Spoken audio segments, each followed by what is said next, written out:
limits or just a variation after or before the target hash value or the difficulty which is set by the network. So let's assume that the block 5 is got created after block 4, and after 10 minutes again another block 6 got created. So now we can see that the previous hash pointer does make sure that there is a linkage.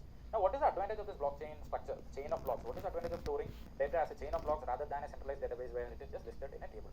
So that advantage comes from the fact that the finality or immutability that this data structure offers. So assume that this transaction 3 was a transaction which used to tell that say node 2 gave this many bitcoins to node 5, and node 2 assume that they had some malicious interest.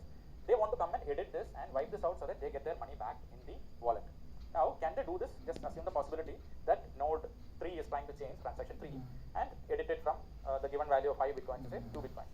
Now what will happen when they change here? The hash 34 which is here in the Merkle tree changes, the Merkle root will change, which means this value will change, which means the entire block header which is pointed from here using the previous hash pointer to block 5, that will break. So this link will not be proper or valid anymore. So which means the entire block 6 will get invalidated, plus block 5 also will turn invalid.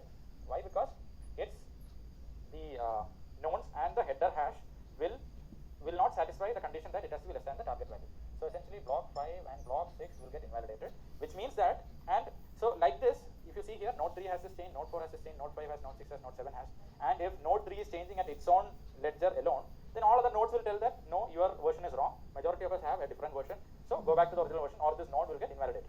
So which means that any change which they do, that block plus all the previous blocks, this connection will get lost, and anybody, for them to successfully do this change, they will have to change this, they will have to recompute the nodes to satisfy the difficulty value. Remember the consensus difficulty value or the condition they have to achieve. Once that is achieved, then this previous hash pointer has to be changed, then this nonce has to be recomputed. So which means this entire computationally intensive problem or the challenge, they will have to repeat for all the blocks. That is why it is said that as the number of blocks increases, more immutable the chain is, as the number of blocks and as the number of participants increase. So this is actually the version of blockchain which is at node 3. So node 4 also has a similar thing, right? At any time, if this network wants to understand whether node 3 is malicious or not, it just, what it can do is just compare the hash of that final block to this. If it is different, one of this is wrong, and compare with another one. If these two are at one value, this is at a different value, then this gets invalidated, or that node will not receive proper connection blocks from now on. So that is the reason for immutability of this blockchain kind of a data structure, and that is the reason why it is said to be transformative, the kind of security it provides for any transaction which is there in a confirmed block.